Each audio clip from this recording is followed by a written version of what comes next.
Okay,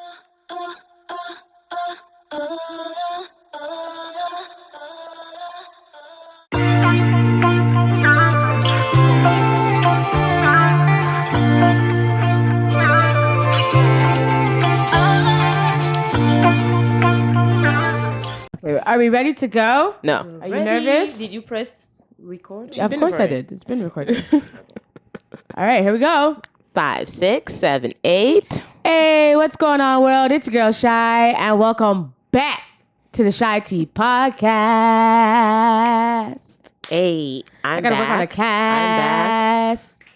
Sorry, keep going. I'm back. Here we are. They don't know that you weren't here yet, but it's they fine. don't? Oh, no, bye. I think the other one's gonna come out after. But keep going. Okay, anyways. Keep going. Hey. Hey, Let's go. Hey, full It's cast. Sunday. Hey, Praise hey, God. Hey, it's Hey. God's day. It's Hey. God day. Hey. G-O-D. Hey. Keep him first in your life. Hey, and blessings. Hey, Hey. God got you. Hey. No doubt, cause I got you. No Hey. doubt, cause I got you. No doubt, God got you. Praise him. Whoa. Praise and worship. Take a church. We're the church stompers. Church. Frank. What's his name? Kirk Franklin.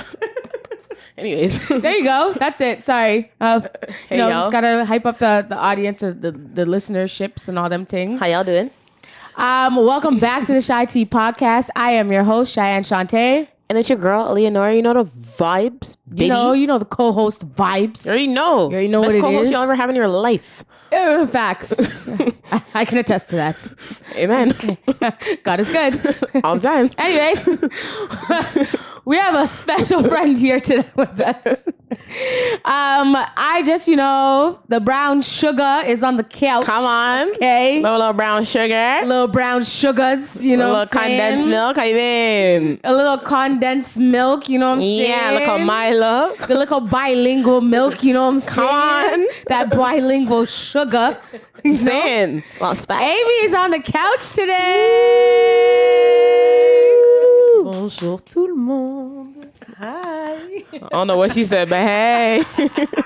I said hi everyone. Oh, she said bonjour. Yeah. Bonjour tout le monde. Bonjour tout le monde. Bonjour, Bonjour tout le monde. Wait, no, you're not one saying time. that right. Bonjour tout le monde. Yeah. Come on. Actually, I can't pronounce nothing. So I'm proud of you. Look at you. Shut up. I'm proud of you. Good job, Shan. Comment ça va? Ça va bien. Merci. Come on. Yeah. Look at elementary school French. I mean. Ça va bien, ça va bien. Come on. Comme ça. I'm joking. That's all I know. Oh, gosh. Oh my goodness. We're gonna have a fun episode today. As you know, as always, we bring the vibes. So just make sure you know what to do. We're gonna keep it short and sweet. Follow us on all the social media platforms. YouTube podcast. You see what happens if you just keep it short and sweet? YouTube, Apple Podcasts, Spotify, Instagram, and TikTok. CheyTea podcast. Yeah. Everywhere. Very simple. Please CheyTea on talks. Paw. Oh, and a WhatsApp. You already know. Share with your friends, like, comment, all that stuff. All that jazz. Okay, let's get into this episode, okay? I am very happy that you came today. I was always saying to myself, I need to sit down and talk to Amy. Because, Amy just brings this vibe. Like, her chest when she talks, like, I feel like she goes, And I enjoy our conversations outside of the podcast. And, we always talk, because she's on the close friends list. So we always engage with one another. And I realized we vibe a lot. And so that's why I wanted to bring you out on the couch today. So let the people know who you are, what you do, what your name is one more time, Oh, thank you. Thank you for saying that. The feeling is mutual. So I am Amy, and yes, born and raised from France, but my background is Senegalese.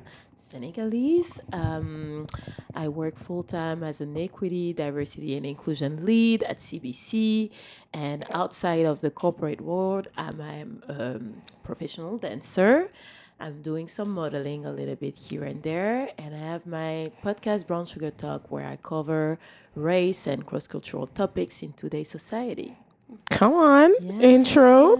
From professional. She's a professional. She said the CIBC, CBC, CBC, CII, but IBC. Elemental P. Like, come on.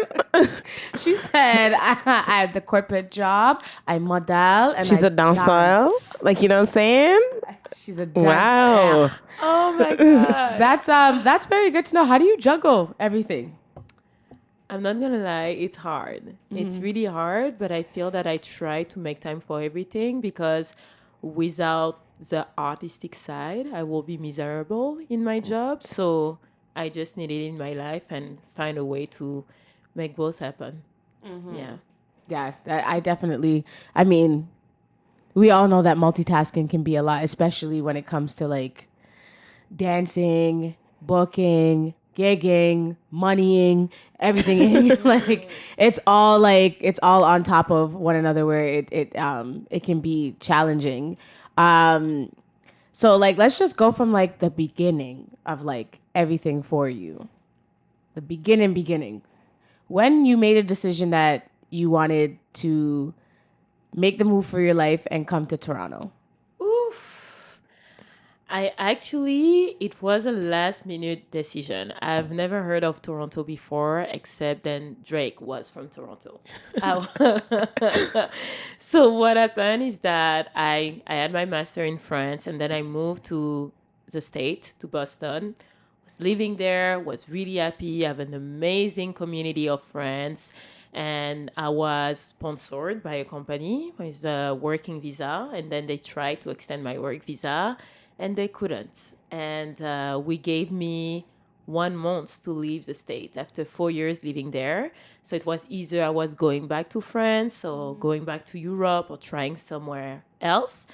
And 2 weeks later, my friend started telling me, why are you not going to Canada? Like they're looking for bilingual candidates right next to the state. You should go there. And I was like, I don't want to go to Montreal, even if it's beautiful.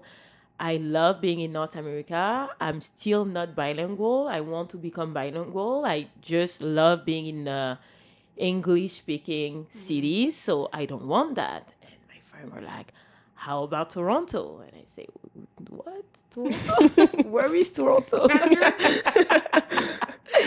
And then actually the best friend of one of my closest friend, he was living in Montreal and he had a job opportunity in Toronto, and he was here with his girlfriend at the time, and he was like, yo, just come to my place, you stay here, you come with a tourist visa, just look if you like the city, start applying to companies, see if you can find a company willing to sponsor you, and you will see. So I literally book my flight ticket like maybe 10 days before the deadline, arrive at Billy Bishop with all my suitcases from 4 years in the States, right? So obviously I had to let a lot at my friend's place. And I arrived here and I remember crying like a baby for like the first few months. I was miserable. I was like, what the hell I am doing here? But I arrived in April. And we all know how a summer is in Toronto. Yeah. Got to experience for the first time the Afrofest, Caribana. First time seeing a lot of black community. Obviously, I was in Boston, so it was really white. Even if like my friend, I had a lot of African friends, and in the dance industry were some black folks as well. Did not have that beautiful, multi-diverse, multicultural city, right? And Toronto won me over. By the end of the summer, I was like, okay, I think I'm gonna stay here. So this is how I ended here. What year was that when you came? 2017. Actually, this week was my 6-year anniversary. Aw, in yay. Toronto. wow. Yeah. Congratulations. Yeah, thank you. Congratulations. 2017 is the year for happiness. Come on. Come on now, yeah? Okay. Yeah, let me fix this mic stand because it's just in my way. But anyways, yeah. So, I mean, culture is obviously a huge impact to your decision making in like your everyday life when it comes to just living. What was like the major difference, or like what was the culture shock for you when you went from Brampton? Here, well, Brampton. Big up Brampton. When you went from Boston to Toronto. Just seeing people from multicultural culture, I feel that what I really genuinely love here, it's how much Black people love themselves and African people really embody their culture. And for example, something silly, but there were no Afrobeat classes in Boston, you know? I came here, I was walking in the street on Queen Street West, and I saw like a dance studio, City Dance Corp, and I was like, let me check it out.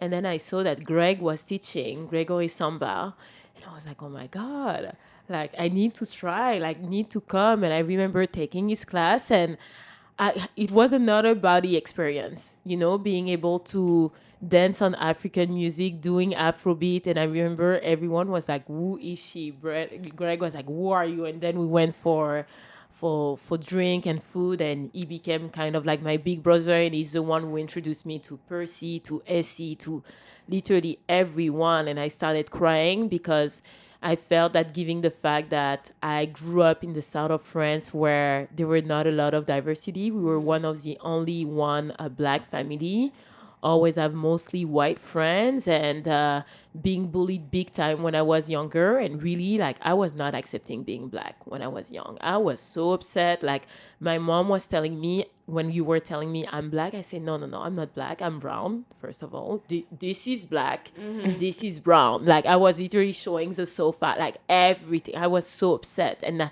wanted to have long, straight hair and blue eyes because I was having no representation at all, right? So then moving to Boston, seeing a little bit more. So it's nice, but you're still not there. You still have like a part of you who does not accept and being like fully proud to be a Black woman.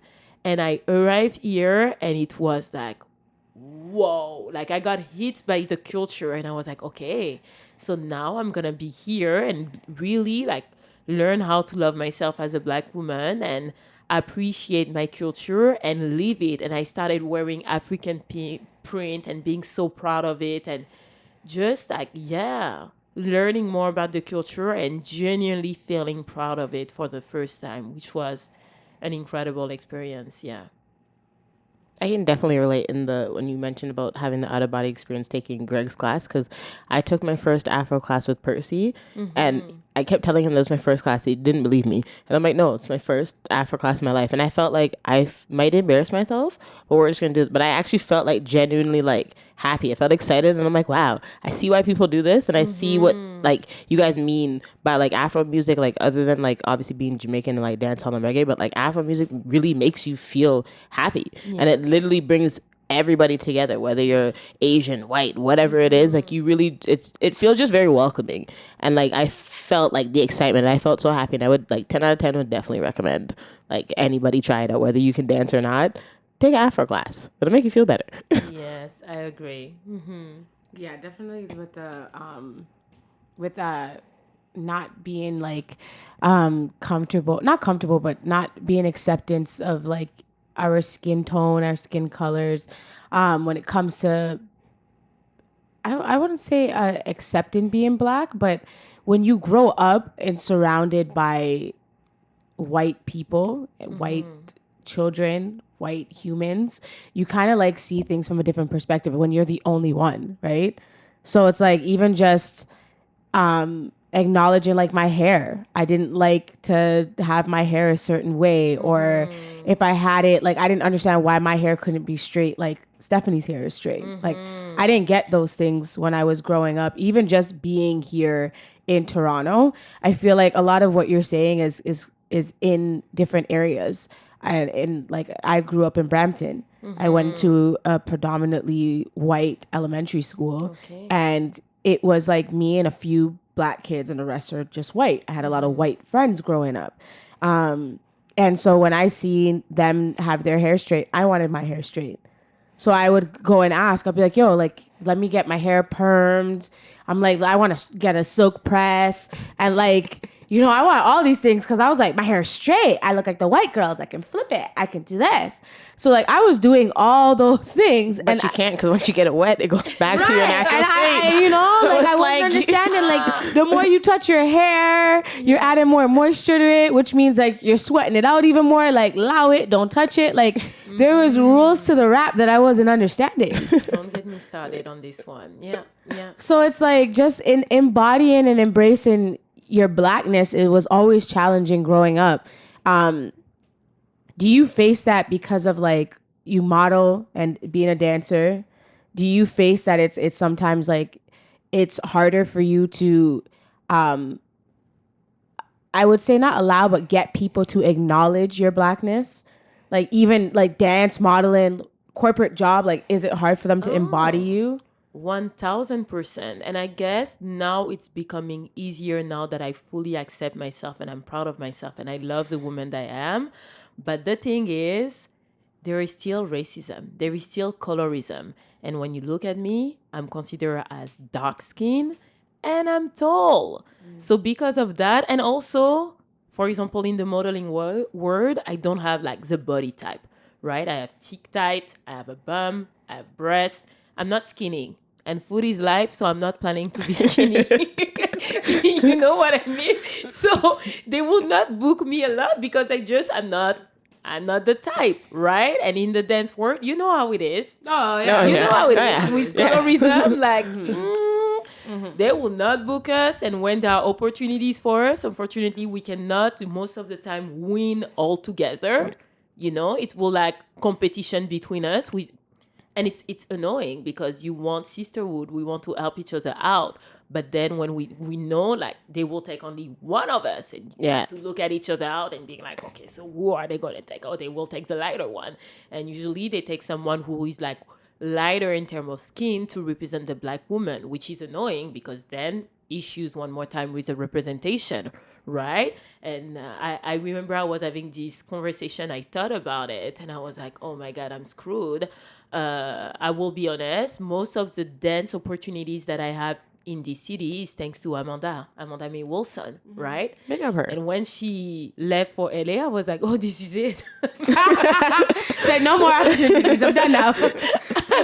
I'm done. She's gone. You know, she's the one who's like, yo, my black folks, I'm going to make you shine and I'm going to create opportunities for all of you. And she sees a potential in like everyone and she wants to see everyone win and shine, you know? And when she left, I was like, is someone's going to be inspired by what she did and do the same and follow her lead or not? And when I'm thinking about it, I'm like, I don't know. I'm not sure if I have someone else in mind right now who would do that. Pretty sure that even from LA, she will be like, okay, so I have this opportunity from you, knowing her. But still, you know, it's so rare to have people giving chances to everyone. And I know that my profile is also atypical, given the fact that I've decided to focus on my full-time job and not dedicate myself to dance fully. I'm aware that I don't have the same training as everyone and the same skills, right? Right. So for me, I do not want to have all the same opportunities as everyone because I know I'm less qualified. And that will be not fair. And that will feel wrong to accept everything. But still, I know I still have a lot to bring to the table and I'm still qualified myself as a good dancer. So it's annoying when sometimes I don't have some opportunities, you know? Yeah, it's it can be frustrating because there's always there's always a like how do I say this? Like it's always analyzed. There's always analytics that they have to follow. There's like a certain percentage of black that we Like can have. a certain protocol. Like I feel like if they accept one, they're like, okay, that's it. Yeah. This one is gonna represent all of you. Yeah, and if they that take could tell. one of us, they're like, okay, we're gonna take the light skinned girl and then we'll take one dark skinned girl and then that'll be enough. Barely. Barely, but I'm barely. It's barely even like it's like the light skinned girl with curly hair is You gotta like, represent everybody. she's representing the black girl who is biracial or the lighter skinned girl that we need. She is just representation of all black, so we're gonna keep her. Yeah. Like there's always been atmospheres like that, and it's sad because it's like, you know, we can't rely. I mean, we love Amanda. Free Gems episode out. Yeah, You should go watch yes. it. If Please you haven't watch read it. and listen to it again if you need a refresher. But like we can't rely on one person to do the work, right? Yeah. We got to have people who will follow someone who led by example. I feel like a lot of people did that first. I feel like, you know, Fatima Robinson did that first. I feel like Jay Blaze did that first. I feel like, Luther was doing that. I feel like Taz was doing that. I feel like a lot of like these OGs that Tanisha started. as well. Yeah, Tanisha Scott was doing that. AC is doing that. So I feel like all the leaders were doing those things, and I just don't feel like we all followed. Because some of us don't really show out sometimes, I feel. Because some of us, I feel sometimes discouraged because, well, like, they're not going to pick me anyways. And, oh, well, if I go, well, then they're just going to pick the other black girl. That's just from personal experience, just by seeing it. I feel like sometimes us as black women, sometimes we get discouraged because they're like, well, it doesn't matter if I go because regardless, they might not even see me. But for me, I feel like it doesn't matter. Go anyways. Yeah, and but make them see it's you. not about the dancers. I'm talking about like the choreographers that are not speaking up, that know that they should speak up. Yeah. Because then that feeling that you're talking about is gonna come because nobody is leading by example. Nobody's speaking for us. So like how can anyone speak for you for feeling secure to go to an audition, to go and see that there's gonna be representation of you if no one is not doing the work that's left for us to do? There's breadcrumbs that were left, and we're not picking up those breadcrumbs and like continuing down that path. Yeah. So I think that's what makes it harder. But like you can still 1,000% book, but regardless, you're gonna face challenges, especially when in the rooms there aren't representation of us, like Amanda saying we need to have black. Exactly. And I think that the reason why as well sometimes I book less is that people know me for challenging people. I am proud French Senegalese, meaning we are straightforward people. We're gonna make it like, we will tell you what's up. We will call you out when we need to. And I feel that also the fact that English is not my first language, I do not have a time to make it look cute. You know what I mean? I will tell you, I will remain respectful, and I believe I can practice like inclusive communication.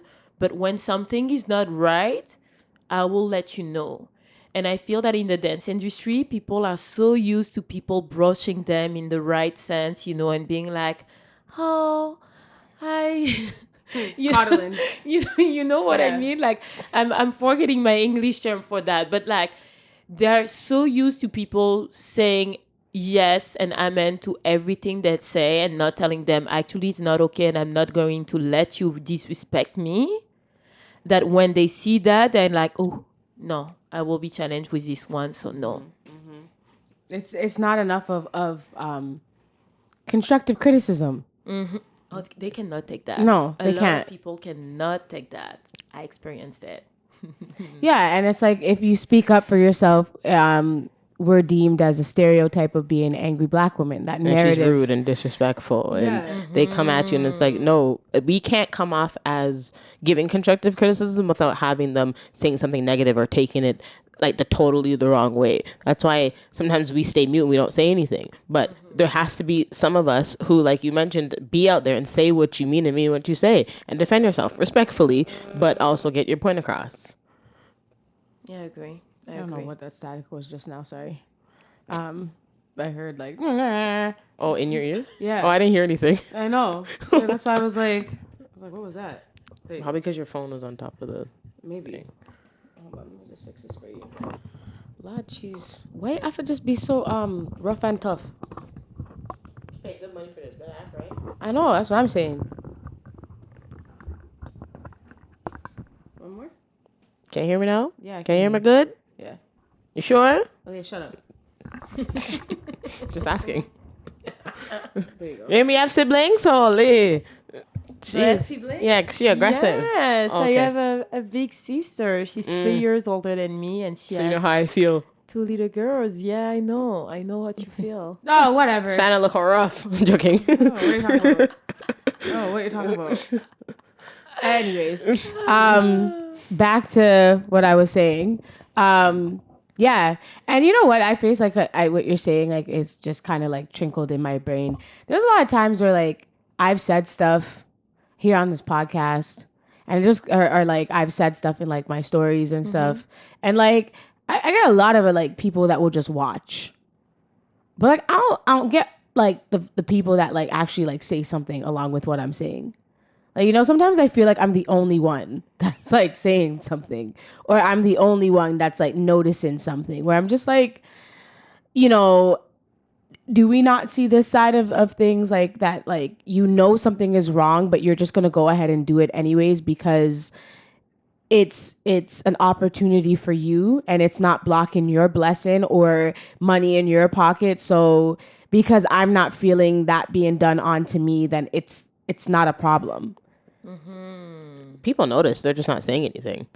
This Because is what I they're was like, about some to people say. are like, But that's they're the afraid to- problem, no, that though. is the problem. But they're watching, like, they're watching you, and you know that. It's like, if you, for example, Shan posts something in her story, everybody else is thinking it too. They're just not saying it because they don't want, I don't want the backlash. I don't want people to say anything to me. But you also agree with what she's saying, so you should probably say something. Exactly, but I feel that people will also decide to speak up depending on topics that will be trending. You know what I mean? And that is annoying as well, because sometimes I will see them speaking up and raising awareness on issues, and it's important to raise awareness on these issues, but I'm like, why are you supporting and raising awareness about this specific issue? But when the Black community, Black women especially, are having these experiences, these specific issues, I'm not seeing you putting on your stories and voicing your, like, your point of view regarding that specific issue, which is annoying for me. Yeah, it's hard. It's harder because like people will have the conversations behind closed doors, or they will, you know, send a message to you on the side and be like, I agree, or they'll talk behind closed doors, but they won't be loud with you when it comes to a issue that needs to be addressed. Like, there's a lot of issues that need to be addressed, and it's not. And that's like, and then when I say it, it comes across as like either hate or dislike, or there's excuses that go for however someone is moving. And I'm like, no, like, there should be no excuse to when someone is doing something wrong, it's wrong. Yeah. So this leads up to me asking you, like, when it comes to like the cultural pieces that, you know, you and I both were participating in and you participate in, how did it feel when the Black girls are being put at the back and the white girls are in front when we're doing our Afro pieces, when we're doing our cultural pieces? Like, how does that make you feel, especially when that is a part of your culture and like you bleed that blood? So like, how does that make, I know that is your culture, so like, how does that make you feel? I feel angry, I feel frustrated, I feel confused, I feel humiliated. Period. Even more when it's like my style, I'm boiling inside. And I'm like, what am I doing here? And don't use the fact that I'm tall as an excuse, because there is Shorty Cheyenne right next to me in the back. I am still. There's no lies told. You see Amy and then you see Cheyenne. Yep. I'm like, do not play. It's a joke. It is a joke. Even watching it is like, even like, why? Like, I can only imagine like seeing you guys dance it, like watching it, like visually, that's not appealing to the eye. Like, if you're going to dance some of these culture, why are they in the back? Like, I came to see them. I didn't come to see people standing in front of them. They need to be the forefront if this is what the piece that you're putting on, because then that just defeats the purpose. Why am I in the piece then? Just leave me out. Right. And I think it means it's not that, like, you know, different races can't participate in dance, because I mean, as much as I don't consider myself as an Afro dancer. I'm not, that's not my comfort zone. Can I understand how to move? Yes. Because, you know, we're all from Africa and we all came from Africa. So like, I understand that. And, you know, I'll pay attention to my friends. So like yourself, all the four rest of us that were in the back line, I can pay attention to all of us, and I can, like, I might not be able to do it, but I can really channel like what you're doing. So like, I can watch you, and it's, I want to say mimic, but like I mimic it appropriately so that I know that I'm doing it correctly. And if something is wrong or I feel wrong about something, I'll go ask. But my thing is that like it's okay if everybody participates. I just don't like when it's glorified and it's like glamorized. Like they're the center of attention. And by the white girls, and then like the black girls who can do it and who are a part of it and should be glamorized just as much are like accessories surrounding them. Like so it's upsetting. So it's kind of like I don't know. It kind of like what do we do at this point now? Like, do you just cut yourself off from it completely and then see it done incorrectly and then say, well, I'm going to be up there so it's done correctly? Or do you just walk away from it completely? It depends. I felt that in the beginning when I first arrived here, I was like, I need opportunities. Obviously, they are unpaid. I do not care. I just want to be there in the room experience. I will just suck it up, do it. Then at some point, I reached a point where I needed for my sanity to dance because life was hard. So I was like, it's okay. At least I'm dancing. But now I'm in the point where I'm like, oh no, no, no, no. I know my worth. I'm going to be really mindful in the way I share my energy. We need to protect our energy and we need to be mindful and know who genuinely want us to win and who genuinely respect us and just pick this kind of environment. And that's what I've been doing right now. And it's funny because I can see right now sometimes there are some big Afro pieces and people are like, oh, you're not in it? People didn't ask you? No. I'm so shocked. I didn't see you in this piece. I'm like, no, I haven't been asked.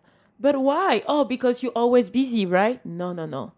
People are smart. I'm telling you. People know that if I come to rehearsal and you show up to rehearsal an hour late or 2 hours late, and you come to rehearsal and you don't even know the choreo that you're about to teach us, so I'm wasting my time, people know I will snap.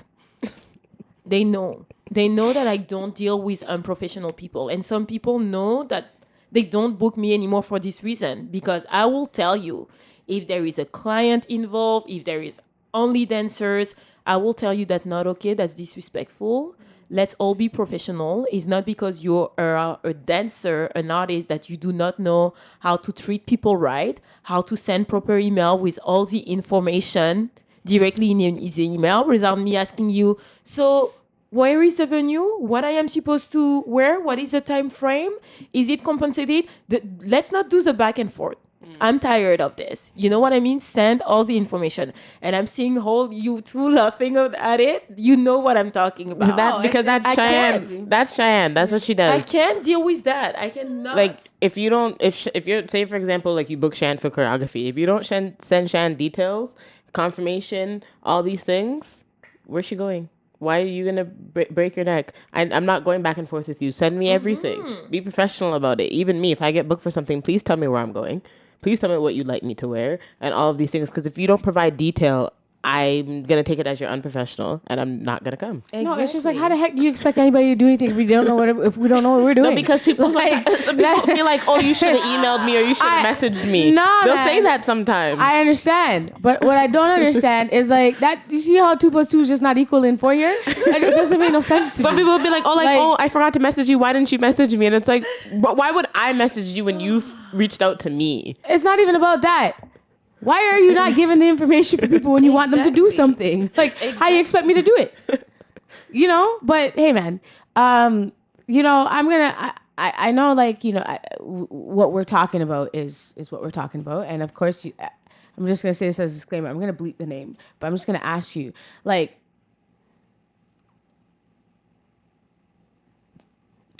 are you upset with this individual? Not upset, but does it bother you how this individual does Afro? And by this, and again, I'm going to blur it out so we won't get the name. But I just want to know does it bother you the way how he executes choreographs and structures Afro pieces? Yes and no. Okay. No, in the fact that sometimes there are some things that he's going to do are like hype, and fun and good. But yes, in the way that sometimes I would love the person to take the time to explain where it's coming from and really explain how to properly do the movement. Because then you have people who are non-black, who will not do the movement properly, and they are still going to put in the front doing the movement, and watching them doing the movement make me cringe. Yeah. That had not. No, it's just because I'm glad she brought that up, because when I see it again, anybody can do whatever style. You are more than welcome in the style that is being presented to you. But when it's not, like you said, done properly, and it's not done like how it's supposed to look, it does make me cringe. And again, from a watching standpoint, because I'm usually not performing in pieces of that nature, it's very annoying, because I'm looking in the back for you guys. I'm going like this. Like, where are you guys? Like, I'm looking at you guys, not paying attention to those people in the front. Bring them forward. Let me see that, because that's what it's supposed to look like. Yeah.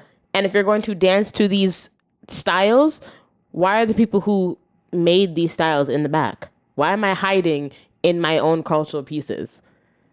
That's what I don't like, and that's what I will never understand, and I'm gonna need somebody to answer it, because I got questions, comments, and concerns.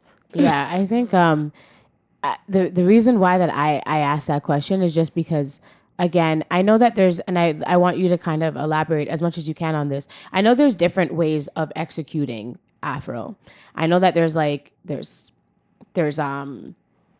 guess it's to where you're from, because I know that, like, people like to say like Ghanaian jollof rice and Nigerian jollof rice, there's differences. To me, And Senegalese remains the best one, but okay, no, hey man, I've never had it, so let me not. Hey, so just like how there's a difference in things, right? So like from somebody who is Ghanaian, who's Nigerian, and someone who is Congolese, they will execute different movements in a different texture. Does that suffice as a reason why to something might look different? Like, can you explain or kind of elaborate the different textures of Afro and why it's not always so like hype? Why like the chill version of things can be executed correctly and still be as hype as the louder movements? That's what I'm trying to word it, but I think you know what I'm trying to say. It's an intricate question, but I feel it's all a question of your essence. It's an essence thing, right? Because no matter where you're coming from in Africa, obviously you're doing things a different way, but the essence and the story, like for example, we can relate. We can relate to the story. It's just different from someone who did not grow up listening to this different type of music. And just from also when you look at Afrobeats movement and even traditional African dance, is usually coming from something that you do in the day-to-day in Africa, and the movement is coming from it, and then they make it a dance move, and it's celebratory, and there is a meaning behind, right? So if you do not have the emotional intelligence to tap into that, and even the culture, right, being, I'm not going to say woke, but being really curious to learn more about the culture and why it's done this way, it will be hard for you to just make the move the way it's supposed to be done and feel it from the inside. Just with Afro, like even, dance hall, and, me being a part of that, and it being in my household, and then me being the representation of it, and being kind of the only proper representation of it in the room. Sometimes it's frustrating. And I remember when you and I were on set for that music video, and I was getting really frustrated, and you could see in my face I was ready to go home, because I was just like, and I say this because I want it to be clear that like I love this individual. Like I I love him as a brother. You know what I mean? And I'm not, what I'm saying is not, I'm not saying it to harm him in any way or how I'm talking about him in any way. Because again, opportunities were presented to me by this individual. So I'm never not going to acknowledge what you've done for me and what you are doing for me. But I have to also be able to be comfortable to tell you as a mentor, as a big brother, as a big sister, as a figure in my life. I should be able to tell you that you're doing something wrong. I shouldn't be able to feel like I can't tell you, because if I do, then that means I'm snipped, I'm off, I'm cut off from an opportunity, from a booking, from a job, But that's from how some anything. people stay. Like sometimes it's hard to say stuff to certain people because they will do that to you. There's people who, like, if you try to be honest and you try to come respectfully and be like, hey, this is A, B, and C, they'll be like, oh, da da da da, and get hype, and then be like, nah, cut that off, and they get offended. But it's like, I'm not trying to offend you. I'm just trying to explain to you how I'm feeling. Exactly. And it's very hard. That's why we always have these conversations on this podcast, because it's like, I need people to start hearing, start listening and paying attention. That, like, we're not just sitting here being bitter and complaining. We just want to be represented in our own things more than what we are. Or just being picked and chosen and, okay, throw you in there, but we're going to have homegirl in front of you with the wig on and doing all these things. But it's like, what about me? Like, this is for me. So why am I hiding? It's like the personal relationships get involved. Yeah, but you know what? Unfortunately, that individual is not the only one. And what I noticed is that, unfortunately, it's happened a lot with Black artists. Whereas I thought that it will be the contrary, that it will be a safe space for brave conversation. I've noticed with a lot of Black artists, when I've been vulnerable and honest with them, I've been cut out. Because they didn't like to hear what I have to say. Been cut out. And I was shocked. Literally in therapy session, being like, I don't understand. Yeah, It be your own people sometimes. It really does be your own people. But I mean, that's the reason why, like, we talk about it, is because it's uncomfortable. You were with me. I was ready to. It's either I was gonna throw an elbow or I was gonna go home. I was trying to calm you down. I remember. Yeah, because I couldn't take it anymore. I was just like, why? Like, why is this happening? Yeah. And so, like, it was executed in my dancing when I was there, and when I had that moment to go and do it on my own, I made sure this is what it needs to look like. And I wanted everybody in the room to see that wasn't seeing that. And I don't think they saw that. Like, you know I did. I know you did. I know you did. Screaming. You were going off. When there's one person in the room who's screaming for you, that's what matters the most. That's what matters. Because there's always going to be somebody in there who's rooting for you. And even if nobody else saw it, that one person felt what you were doing. Right. But my thing is that, like, I shouldn't have to have done that in the first place. No, you shouldn't. But it happens, and it's unfortunate because we end up doing it anyways. We gotta stop. It has to stop happening. Yeah, like, it has to stop. And it's not. I'm not pointing out this individual. I'm just saying, like, at some point it has to stop. We have to. It has to stop being glamorized in this way, as if the proper representation cannot be at the forefront. It just that's just it. It doesn't matter. There's nothing else to sprinkle on it. There's nothing else to do in it. I said what I said. So let's take a step back with you coming back. Can you explain the process of, like, visas and, like, how it's not as, and, like, you know, congratulations, you are a Canadian citizen. Thank God. You are. This is news to me. Come on, sis. Yes. Welcome. Congratulations. It's a little ghetto, but welcome. More than a little.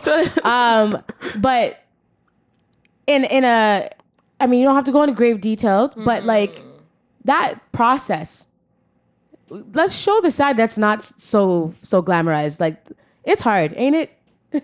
It's freaking hard. So as I said, I arrived here with a tourist visa. When you're French, you have a tourist visa of 6 months, meaning you need to find either, there is 2 types. You can either have kind of like, it's a lottery process. You submit your information, you get selected, and then you have a working visa. I think it's like 18 months or 2 years something. If you don't get selected for this one, the second option is to find a company willing to sponsor you for the visa. Me and my luck never got selected for the lottery visa, like never ever. So because of that, I needed to find a company willing to sponsor me. And what happened is that every time at the beginning, I was having interviews at banks. Like I remember I did this time CIBC. That's close. I did Deloitte. I did a lot. They brought me until the end of the interviews, and then their excuse were, "You do not have the Canadian experience. We don't do sponsoring." And I was like, "What does it mean you don't have the Canadian experience? I speak 2 languages. I work in France. I work in the States. What is different in Canada?" I'm genuinely, I do not understand. And every time, you do not have the Canadian experience. You do not have a Canadian experience. So because of that, they were telling me that I should do a conference call and customer services. And I'm like, I'm not going to do that. I have a master. I have several better years. than that. I'm way better I than have that. several years of work experience. Why are you telling me that everyone is going through like that customer service at like French speaker? And what I noticed is that black people were going through that, but white folks, white French people, usually they have beautiful experiences when they come here. Or some of them who succeed are the one who were sent from like subsidiaries of their companies, that had like headquarters or stuff in Canada. These one, they did not struggle. But me, they made me restart from scratch. And where I got lucky and unlucky at the same time is that the Millennium Dance Complex opened. And I applied because I saw that they were looking for people. I applied for a marketing manager position. So even if I knew I was overqualified for this job, months were coming in, I needed a sponsor. They sponsorized me. So on one hand, it was a great opportunity because I got to train for free, built my network in dance, and I was new to Canada. So it was nice. I got a lot of opportunities and I grew as a dancer. But on the other hand, professionally wise, it was not it, right? I felt disrespected. I did not feel seen. I was not using my brain the way I wanted to use it. Like I felt diminished and it was bad. And then the studio closed down and guess what? They were sponsoring me for my visa. So I ended up not being allowed to work for any companies until I received my permanent residency. And there were some delays. So I ended up 9 months. 9 months? 9 months. Crazy. Struggling. And guess what? All the people from the Millennium that I thought were my friend, the choreographers, maybe 4 of them checked on me, check in to see if I was doing well. But all the rest, they were gone. And this is a big lesson that I learned as well, is that industry is superficial AF. Yeah. Make sure that you know the values, the core values of these people and who are your real allies and who will rooting for you and genuinely care about you. Because I felt alone when that happened. And that sucks. Yeah. That's crazy. Well, I very much so apologize that I don't need to apologize, but I'm sorry that happened to you. But that is a wake up lesson that we all have to face sometimes. In our toughest times, you always have to look around to see who's still there. Who's still there, and the people who are still there are the genuine ones who are truly like wanting to see you at your best. And if they know that they can help you in any way, they will. Like you mentioned, like Amanda, like things like that. Like those people are like you really want to value. But yeah, it's just I think a lot of people just think it's a lot easier said than done. Because I know a lot of dancers that just want to go to LA or they want to do this or they want to do that, and it's a process. And it's not a cheap process, depending on what you're. Oh where you're no, going. it's expensive. It's expensive. If only you knew how much money I spent between the first working visa, then the permanent residency, then the citizenship. Because when you have the permanent residency, then it's for, I think it's a specific amount of day, but it's approximately, I think, 3 years in the countries, and then you have to pay again and do the test again, and you have to provide so many documents. So did you ever so feel many like proof. giving up during the process? Oh yeah, And like saying, I'm yeah. gonna just go back home. Oh yeah, and my family, my parents were like, clearly Canada does not want you. It's not working. Come home. Just come back home. They didn't understand why I was still here struggling and fighting to try to find a solution. But the thing is that I know my worth. I know what I can bring to the table, and I just knew that something bigger was waiting for me.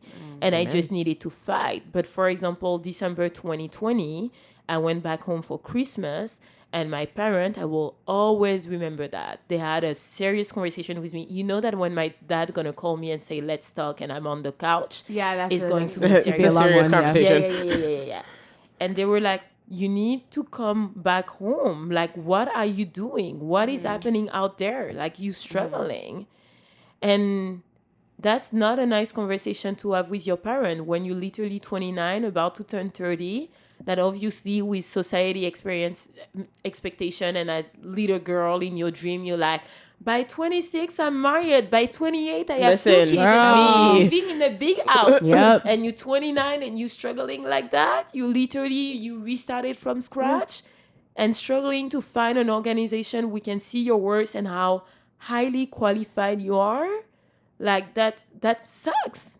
That Trying really to sucks. explain things like that to like immigrant parents or Caribbean parents or whatever is very hard because they don't get why we're still continuing to do certain things. They don't get why we're still trying because like, well, if it's not working, what's the point? Go to the safest option. And it's like, no, I need to do this. And well, thank God you did because here you are now. Because imagine if you gave up.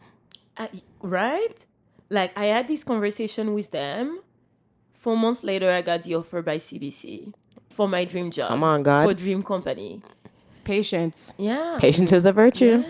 It's not always on your time, and it's on his time, and you just gotta trust the Go process. watch our last episode. He's up there. Amen. He's up there paying attention because listen, everything comes at God's timing. And if you gave up, the Lord would probably looked at you and said, "What are you doing?" Yeah, God's your life timing. would be different. Your life's way Listen. different. Listen. And I hate being patient. I'm not gonna lie. Sometimes I'm on the floor, ugly crying, and I'm like, but God, why? I know you do what is best for me. I know you know what is best for me. But that timing right now, help me understand. Help why me I'm waiting for understand so why long. you put me to so much struggle when I see a lot of my friends around me that have it like so easy.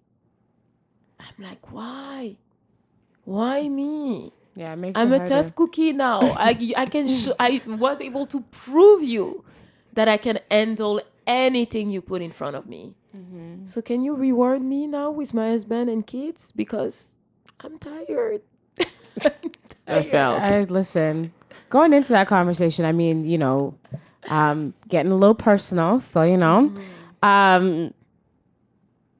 being in your 30s and being single, is that, I mean, it wasn't ideal for anyone if you are in that position, or maybe it is ideal for you. I don't know. But for you, how do you, like, what are you dating? Are you privy to dating? Do you want to date? Like, what's the difference between now and then, like, when you were younger and like really focus driven on like getting your job and position and getting yourself in order and getting your career first? I feel that when I was younger, like in my 20s, it was not my main focus because, as you said, like I was alone. I was an expat in North America. So for me, it was just like, it's survival mode right now. My priority is being able to know how I can pay my bills, not being in debt, and just working. So I was dating here and there, but I didn't care. It was not like I need to find my life partner right now. But I feel that now that I'm at a stage at my life where I believe I've done the internal work, and obviously is work that you still do every day, and I'm not perfect, and I still need to grow and improve, and every day I'm trying to become a better person of my, like, better version of myself. I feel that right now I'm at a stage where I know what I can bring to the table. I'm genuinely ready. I love myself. I learn how to love my own company because I live on my own. I'm having fun on my own. right? So right now I'm at a stage where I want someone who can improve my life and be my partner and live life with. But if you're about to give me a headache or make it worse or bring some toxicity, I don't want it. So that's why right now I feel that I'm dating intentionally, because given the fact that I've done all that work, I have my frozen five. I know the areas where I can make some concession, but I also have my deal breaker. So I don't want to waste my time, and I don't want to be in a relationship just for being in a relationship. Because to be honest with you, I have some men where I know they were willing to bend the knee for me. They were telling me I want to marry you. But the thing is that, yeah, you see that I'm special. You see that I'm a rare breed. But how about you? What do you bring into my life? It needs to be reciprocal, right? Like I need me too to feel that you special. And if you're not, I'm not going to settle for less than what I deserve, because I see so many people being in a relationship just for being in a relationship and not being fulfilled and happy, or then getting to divorce, or then getting to just so many toxic relationship. I don't want that for myself. So even if it's hard, obviously I want to be in a relationship. One more time, I'm being intentional, and I know my worth and I know my energy, and I don't want to share it with like anyone. That person need to deserve it a minimum. So obviously I need to challenge myself and date a bit more, I think, because I'm quick at canceling. Yeah. Yeah. As soon as I see some red flag, I'm like, okay, bye. Yeah. Maybe Bye. that was what I was gonna ask you. Do you think in a way that maybe you can't, and not to say that we can't have standards or expectations in a person before you can commit to anything or anyone, but do you think that maybe you can take a risk? Like, do you feel that that's possible right now, or do you feel like it's more like time privy, like you don't want to? No, I hear you. It depends what kind of risk. If it's a risk with a person that is usually not my type, but I'm seeing some potential, I will dig deeper. But if it's a risk with someone that I'm seeing the red flag and I'm seeing that it will not treat me well, or that someone that has tendency to cheat or being disrespectful or something, oh hell no, I'm not taking that risk. I'm out. Yeah, that's a risk we don't take. Yeah, we don't take those We kind don't of we don't risks. take those. And kind we of also have risks. to be careful with potential too. I've noticed that I've dated potential, and I've dated, oh, okay, maybe I can. No, you gotta tread lightly with potential. From my experience, you can't always be like, okay, maybe I see the potential in you, because sometimes you can jump and be like, okay, and then realize I should have ran about 5 minutes ago. Yeah. Yeah. I hear you. I agree. I think that with challenges, especially like in our 30s, and sorry, don't mean to keep excluding you from this conversation. I'm just listening. I'm almost there. I'm not too far away You're from not 30. too far. I know. Join the club. It's I'm a reaching, sweet spot. but It's like sweet. It's sweet. dating's not too bad right now. Yeah, Not so ghetto. Yeah, it's not so ghetto.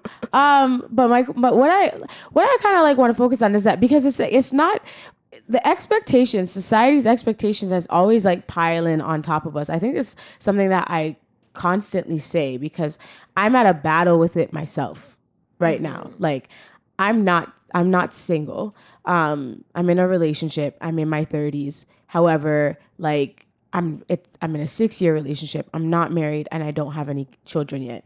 And then I see a lot of, women either my age or younger who are married and who have children, or who have children, or who are not married, or whatever the case. Like everybody's situation is different. How do you talk yourself out of like why is it not me yet? Like why is this can't be me? How do you tell yourself to not question why things are not happening to you the way you want it to happen for you? How to answer that question without being emotional? To be totally transparent and vulnerable with you, this is a thing that I'm still struggling the most with, that I'm talking the most with my therapist because it's the same as you, right? Like, I think 98% of my friends are in a relationship, engaged, married, with kids. I think this year I have 8 of my friends having kids this year. Wow. I have 5 weddings this year. Be a plus one. I wish. I love an open bar.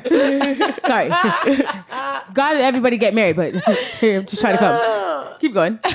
And even if I'm genuinely happy for my friend because I'm a sucker for love, like I root for love, and this kind of love that I'm seeing around me is like beautiful, non-toxic, like healthy love. So I love that and I want that for me. And I'm a true believer that by surrounding myself with healthy relationship, this is what I will manifest.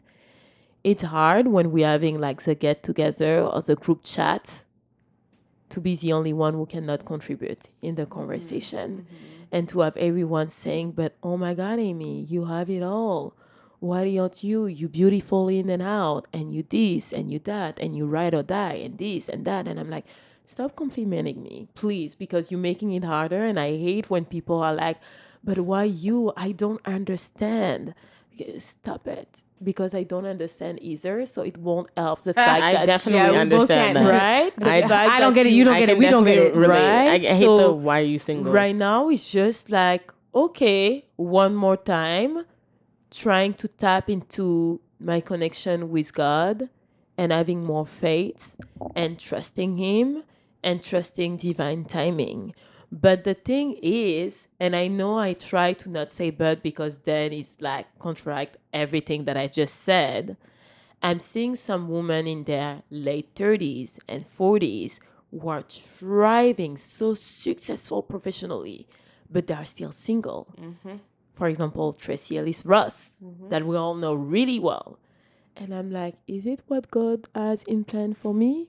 Because if it's the case, Please, I don't want it. No, I not think me, she's not me. talked about not wanting to have like kids or anything like that. I think she was always just so comfortable with being like But she said that she herself. wants kids. Oh, she did? Yeah. Oh, they I were in missed an interview that. lately, actually. I think it was, I was reading it a few Oh. days ago.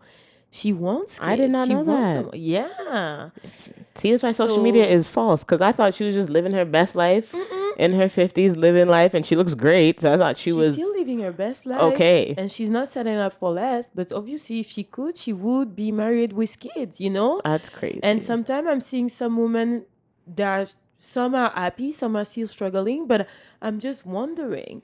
I'm like, is it what he has in mind planned for me? And then I'm getting upset. And that's why sometimes I'm struggling with being consistent with my connection to God and practicing. And I hate that because I know that when I am connected, I feel calm. Right now I'm doing the Ramadan, and this has been a beautiful month because I feel like just like peaceful and grounded, and I'm learning a lot about myself and my mistake and how I can keep becoming a better version of myself. But I'm struggling being patient and having trust that he has someone out there for me because when I think, for example, 2021, I was in a relationship so genuinely happy. I was like, this is it, that's my person. Didn't work out, and I'm like, is it a joke right now? Like, what is next, you know? And it's hard. It's so hard. So that's why I can like not give you a tips on like how I'm able to be confident because this is something that I'm struggling the most with, and I'm just being like, Amy, just tap more into God and just believe. Yeah. I can definitely relate with like the being impatient part because I talk about it with my therapist as well. My therapist is a Black Christian. Shout out to her, and she's definitely like helped me understand like it's all in God's timing because she is just recently, not just recently, but she's married and she's just recently having her first kid. So she's like, trust me, been there, done that, waited, impatient, angry, upset, and now I'm getting what I prayed for. And she's like, you just have to constantly just keep asking God for patience. And that's something that I struggle with too. I go back and forth where I'm in there with God and I'm like, yes, thank you, Jesus. Then I'm on the other side of like, sir, I'm sitting here waiting. But then I'm looking at myself like, what are you doing for him to hurry up the process? So it's like a back and forth situation that I get the struggle, and I 100% get it. And I don't think that I'll ever not be impatient, but I think one day, and I'm hoping one day, that I'll fully understand the concept of being patient and understanding why I waited so long, and know that me being impatient and waiting for all the bad things to get out, I can appreciate what God has for me down the road. But that's something that I'm still battling with, but I'm understanding more rather than I was before. I was like, okay, well, if it's not happening, then it's not happening. Exactly. And something really important is to, and something that I sometimes struggle with, but I'm happy that now I'm doing a much better job at that, is practicing gratitude on the daily, but also focusing on what you have instead of what you don't have. Yeah. Count your blessings, not your problems. Yeah, that's and that's the thing. Like, I like when, not that I like when my friends are single, but I like I like bad mind. no, I don't. I don't. But I like the having the different perspectives, and the reason why I say that is because you can look at me from the outside in and see that I'm in a relationship, 6 years, you have a man, you're living together, this, that, and then it's like you could think I got it all, but I still battle with whys and why not me, and why isn't this happening. I still go through that exact same thing because yes, I'm in a blissful and peaceful relationship, and yes, it's been 6 years, and yes, we moved in together, and yes, we took that step, but no, I ain't got no ring. Yeah, but I think people need to also mind their business. No, I'm not saying that people are in my business, but I'm just saying that as my friends, like a friend can look at me and be like, well, at least you have this. Yeah. I don't even have that. And then that's what reminds me to be more grateful and have more gratitude. But then it's always, to me, it's just like, as much as it looks like I have all these things, and yes, I have the man, there's so much more to it that I'm still trying to figure that part out with God. But we're always going to wonder and always think that, well, I want this. And then it's okay, when you have it, what else do you want? We're always going to want. And I feel like when you have your friends in your, because I was like Amy, like I was always a single friend, and I always had the whys, like, Aaliyah, oh, like, what's going on with you and so, or like, why are you always single, or why do you always end up here? And it's like, I don't know why. And I feel like the less questions we have from the outside makes it a little easier for us to kind of deal with it, because the more that we have pressure from our friends or anybody on the outside looking, us looking at other people's relationships or situations, makes it harder for us to deal with our own. Yeah, but even sometimes it doesn't even need to be your friend saying anything. It could just be literally you having that internal battle with yourself. Yeah. Like, that's what I'm talking about. Like, I have that internal battle with myself. It's not, my friends are not in my business or whatever the case may be, but everybody will have a different perspective. You have a different, one way of looking at things because you're single. I have a perspective, the same thing. We have the same want and need, same goal, but it's just a different perspective. I want that goal of having children, having a family, and being married. I have that goal, and you have that same goal. I have someone with me. You're not there yet, but you still have the same end goal as I do, and we're both not at that end goal yet. So I think that internal battle is something that is faced a lot, and I think we put that on ourselves when it comes to that. At the end of the day, we have this expectation. All three of us can sit down here and say that we've said that we were going to be at a particular stage in our life by a certain age. Yeah. We've all done that. Mine was 25. Right? Why do we do that? Why is that a norm for us to put that expectation and pressure on ourselves to be at a certain place by a certain age? And then when we're not there yet, and now we're kind of getting, older, we start looking like the walls are caving in on us. Because I thought 25 was a good age for all those things to happen. I was like, okay. But I'm saying this at like 17. So I'm like, okay, 25 is a good age to have a family, to get married, to still be my little hot girl self. And like, I thought that was like a middle ground, because when I was 17, I thought 30 was old. Or like anything over then once you're out of your 20s, like you're old lady now. And I'm like, okay, 25, I'm trying to be settled down. Got to 25 and looking around. Yeah, and wondering. And now it's just that more of that expectation is just getting more and more. Now it's getting harder and harder. So now it's like, okay, we have to do this by a certain age. Exactly. Now we're in our 30s. Now we're getting closer to 35. Now we're getting stressed because we're entering our 40s. It's like there's always going to be some type of something that we place on ourselves, you know? Yeah, so much for sure. I think it's just something that we all need to learn in a way. Not learn. I think we all need to address and see if we can change in any way. Me personally, how our perspective and our outlook on life doesn't have to be our perspective and our outlook on life. It has to be his perspective and and outlook on life, because he set that life up for us already before we even know what the life is. Like, God already has the plan. God already has it moving in motion. It's just we don't know what we're doing. So that's why the walking by faith and not by sight is so hard for me, because I need to see. I want to see. I'm longing to see, like, why. Like, I just give me a little sneak peek of the book a little bit, please. Let me just read the last page. Like, like, let me just see it. To find out if I'm gonna have a happy ending. Yeah, like. But I think that would defeat it being so joyful in the end. And I think that's why, like, again, we all struggle with the same thing. And I feel like if we knew what was going to happen, then we wouldn't enjoy it more. We wouldn't appreciate it more. And we wouldn't thank God for it. So, like, if God said, okay, here's your future, how did you get there? That's the thing. You just said it all, because I feel that everyone, and it's the same thing, not just in the love, but also personal life, professional life. Everyone is always looking for the ending. This is when I reach that point that I will be happy. Instead of learning that life is actually the entire process. Every single step, you need to learn how to love them and be okay with them and find moment of happiness, because otherwise you're screwed.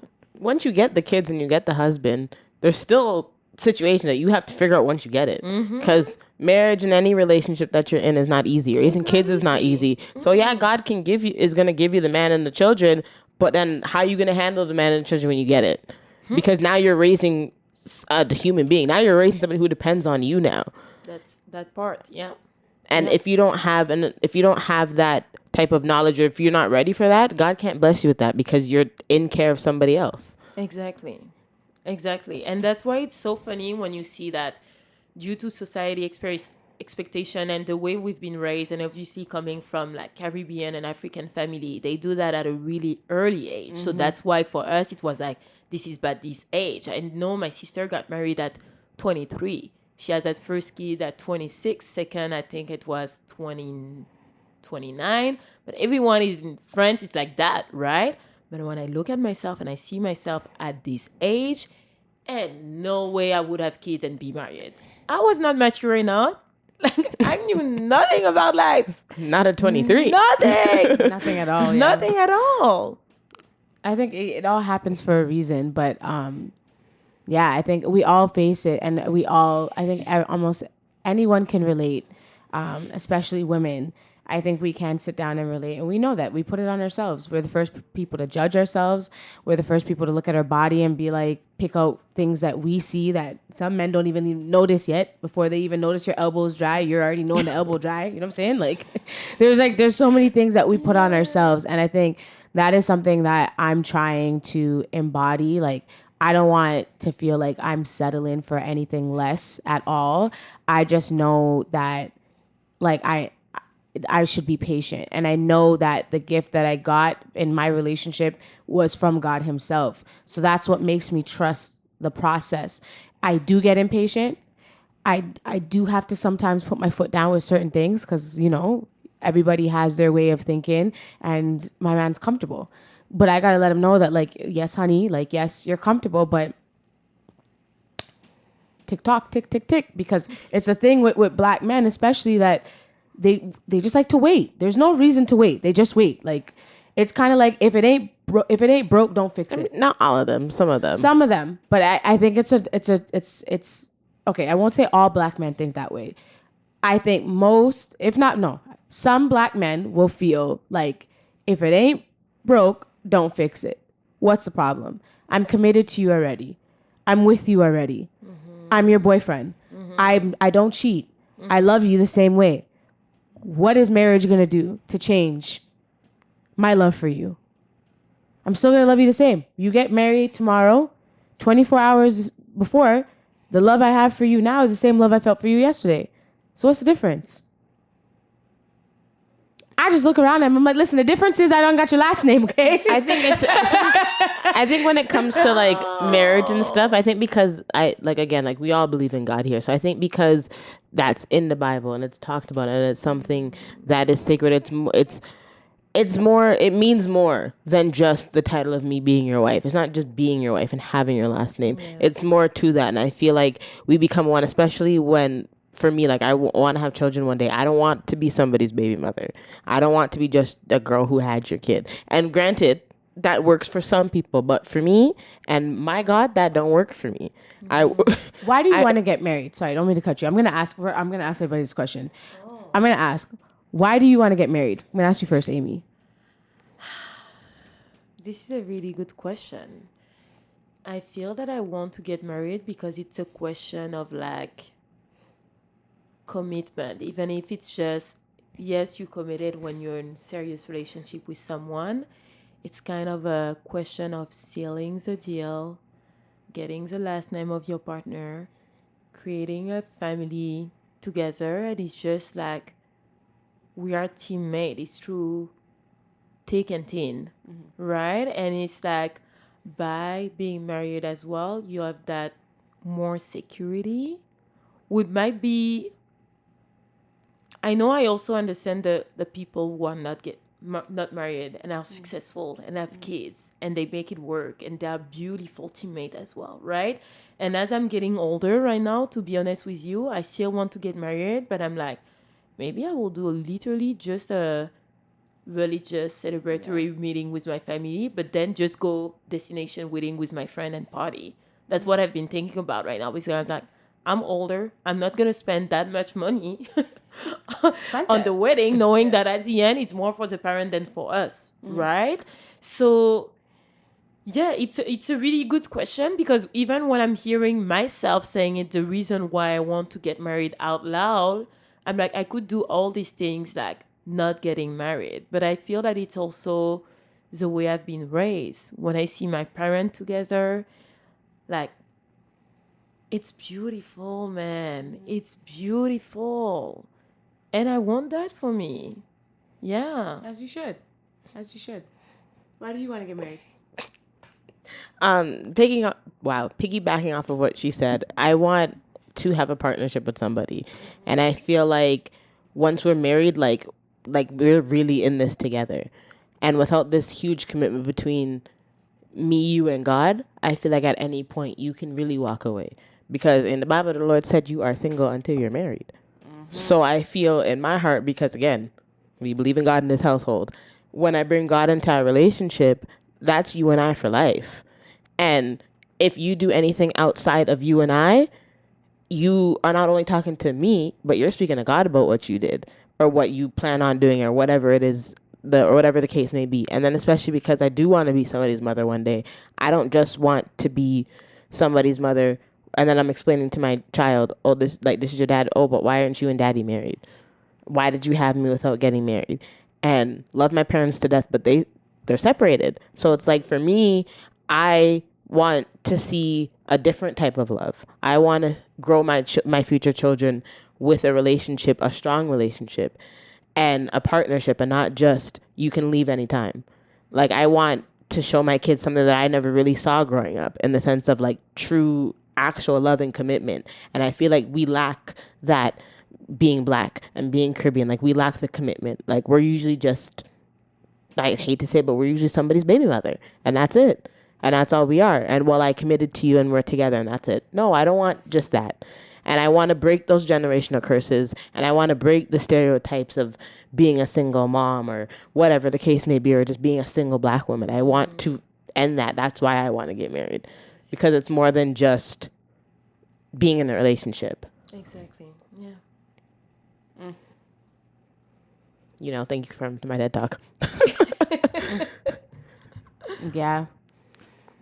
I think for me, it's just short and, I mean, it's not as short and sweet, but it's short and sweet. I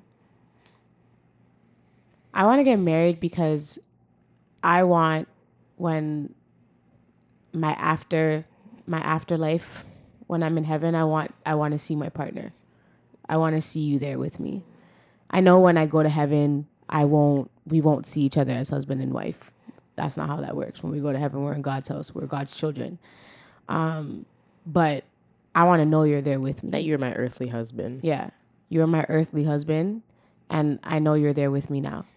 And it's like, I want to keep that unionship here on earth, and also in the Lord's house. And the reason why I think it's so sacred here to have that spiritual connection is that protection has to be covered here so I can make it up there. And if we don't cover that here, then I can't necessarily say I can truly believe that will happen. And I want to repair my relationship with God. So I want me and my partner to be covered and protected through thickness and through sickness and in health, through rich or poor, through up and down, through around and round. There's no option else but for us to be a union, to be a team. I wasn't raised in a home where the marriage morals were valued. Not to say that my parents didn't love one another, but their kind of love is a love that something that I don't want. And I knew that at a very, very young age. So because I knew that at a very young age, I knew that I wanted marriage and I wanted it to mean something. And that's why I want to get married. I want to have a different set so that it means something to me. And I love my parents and I love what they did for me, but I know that I deserve that kind of love. I know I deserve that kind of union. I know I deserve that kind of upbringing. I know that my kids deserve to see the opposite of like what I saw growing up. So that's why I want to get married before I start bawling my eyes out. That's the reason why I want to get married. It's pretty much that. And it's like, again, love our parents to death, but it's just, that's not the dynamic that I want for myself. Yeah. Their love for each other never like affected me and changing my mind about getting married. Are we all getting, well, not we all.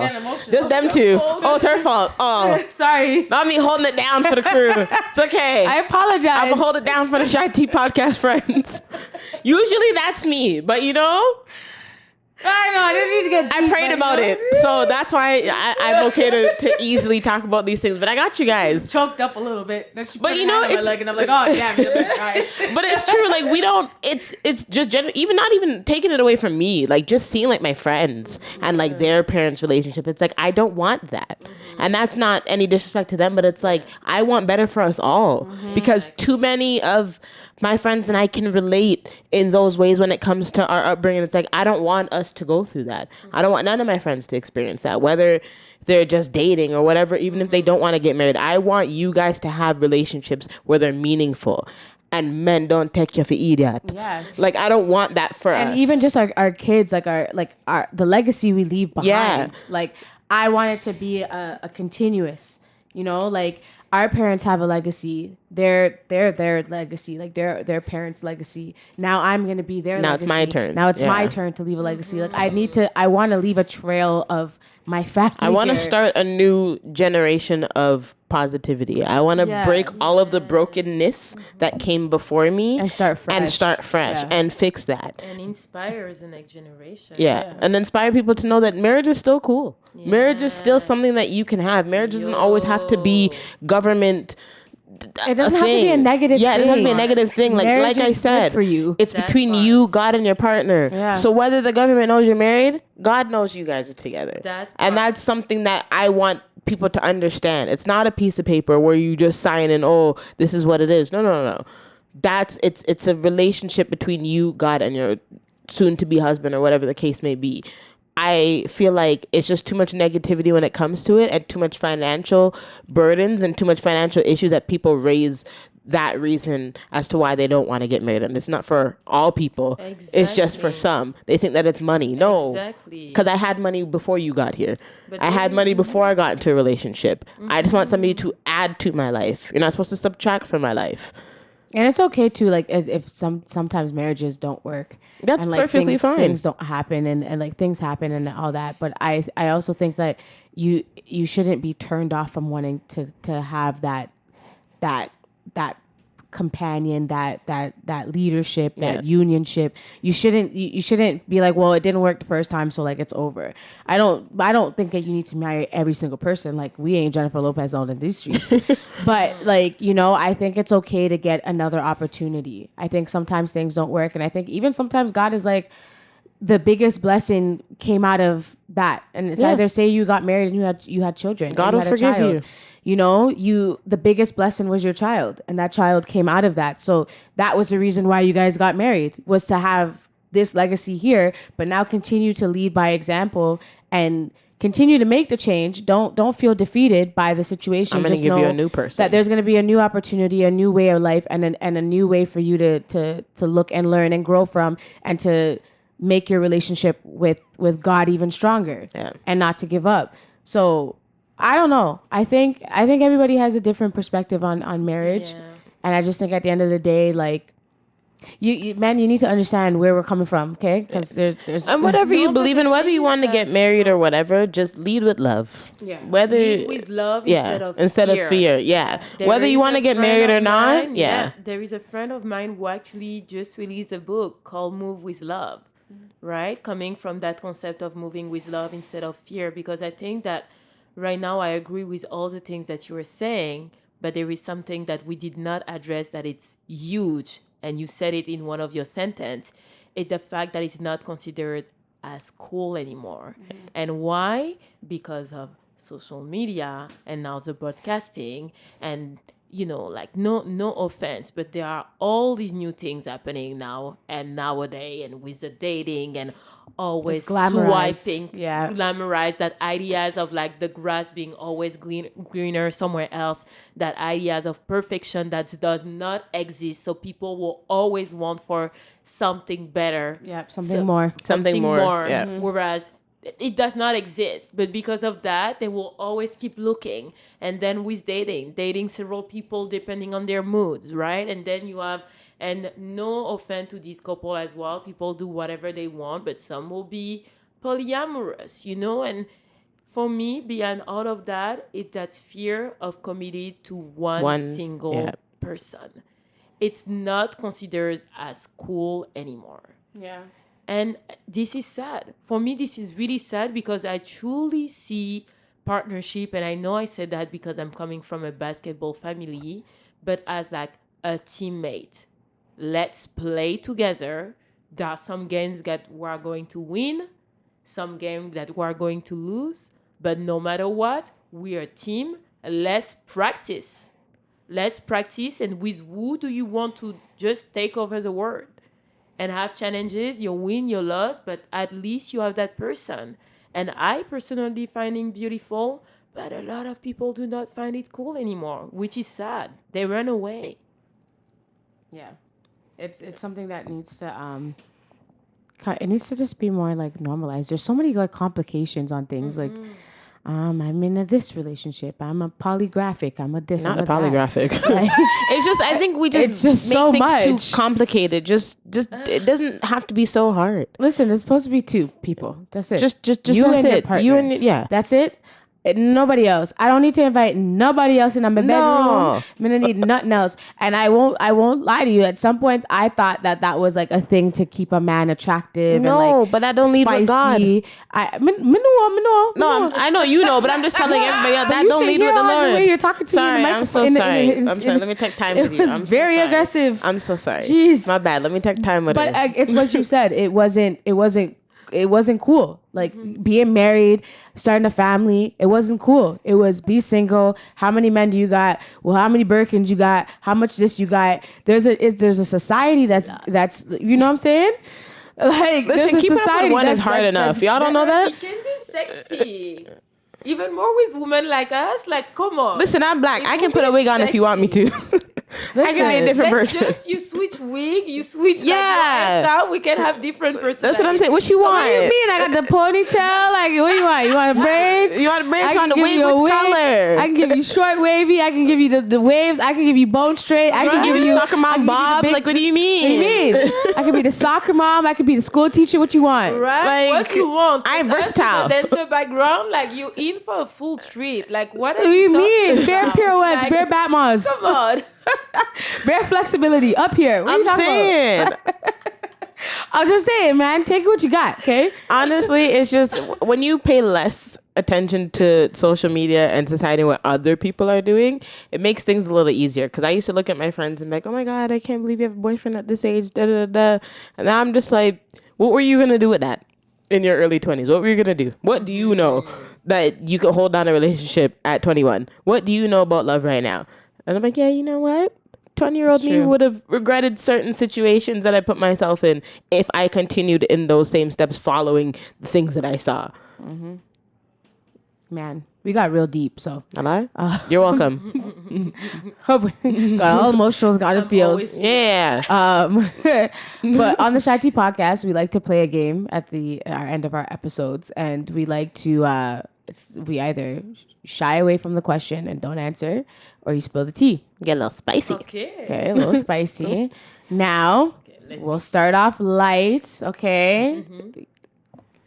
You gave us a little bit of tea of your love life. So I just want a little bit more of the tea of your love life. I want to be all up in your business. Have you ever or will you ever date a dancer? I've dated a dancer in the past. I do not want to date a dancer in the future. I'm not gonna say never because we never know, but I do not want that. I say I will never say never, but I do not want that. Okay. Now, was this ex a dancer? Was the ex that you were? Oh, not at all. Oh, Oh no. Mm-mm. look at me being mixed up. It's called a CheyTea podcast for a reason. Okay. Yeah, I haven't dated a dancer in Toronto, in Canada. Yeah. Don't. Oh, I trust me. I Okay, know. good. It's like, Not the we both strong know. don't. Don't do it. No know- offense. Before we Yeah. continue, you know, I've always wanted like to date a dancer. Like I thought it would be cool. Oh no. Yo, I'm over it now, but I wanted to. And the thing is that everyone is in your business. Like I know that me, I'm really private. That part. I'm someone who, no matter when I'm dating or I'm in a serious relationship, I don't put them in social media. I did the mistake, but back in 2010, like it was early 20s when it was in my first serious relationship. But since then, I always told myself that no one will be on my social media until he put a ring on it. Well, and make sure you tell me if beforehand. he put a ring on it, and I'm not even sure that I will actually put it on social media, or if I do, it might be a separate account that will be private. Just make sure I'm there. I want to see. Yeah. I want to be in your business. It's coming just now. Don't I already worry. know how I want the ring to look like. I told my friend, I said, this is a ring, this is my size. So when he arrives, you let him know. Let him Listen, know. Amen. you have to. Amen. Okay. The next question. What was if you would like to spill the tea, the worst Afro class you've taken in Toronto? If there is one. Ooh. We are blessed with Black Star here. You know what I mean? Like, so I only took Essie, Percy, Greg, obviously people coming from outside, from the state or from Africa. So I don't think, like, I'm really intentional with the classes I'm taking. I don't take enough dance classes anymore. So if I know I'm not going to like it or I'm not going to like the instructor, I will not take it. So, yeah. I don't think I have one in mind right now. Lord. See it there? All right. Well, I hope you enjoyed coming here and being on the show. Yeah. Being show. Thank you so much for Podcast. coming. Thank you for joining us. having me. Oh, yes, girl. You Of know. course. It is appreciate us, April. Yes. Don't appropriate us, April. So, you know, We had to just make sure we had the good representation on this couch. I'm And saying. I learned a lot more than I thought. I thought I already knew you, but Really? yeah, I thought I had a good idea of you, but dang, girl, no, I don't. We And gotta now be more I feel friends. like I know you. Oh, Yeah. thank You are more than the girl who just speaks French. You know, Thank you. No, and Listen, I didn't know. so much more, you know. I So know. much more that we haven't even talked. But y'all don't about, need to hear all. Yeah. this is the introduction to us actually going out to eat, like we always say we're going Yeah. to. And y'all don't go nowhere. And we don't go nowhere. That's crazy. But let's actually go out. Take it This out the is group a stepping chat. stone, and let's go and get some drinks and have conversations because I think we will definitely connect even more than we already I did. would love that. Yeah. Absolutely. Look at me Come asking her on. out on a date. Thank you. I will put my best outfit for you. Come on. Come on, yes. Brown sugar. Okay. Oh yeah. Yes, brown and, sugar. yes, let everybody know about the podcast where they can follow you, all that Thank good you stuff. so much. So my Instagram is amy.missy, like Missy Elliott. And my podcast is Brown Sugar Talk. To be honest with you, I've been put it on hold for quite some time now because life has been lifing and I needed to prioritize my mental health. And as you all know, this podcast, I'm pretty sure it's the same for you.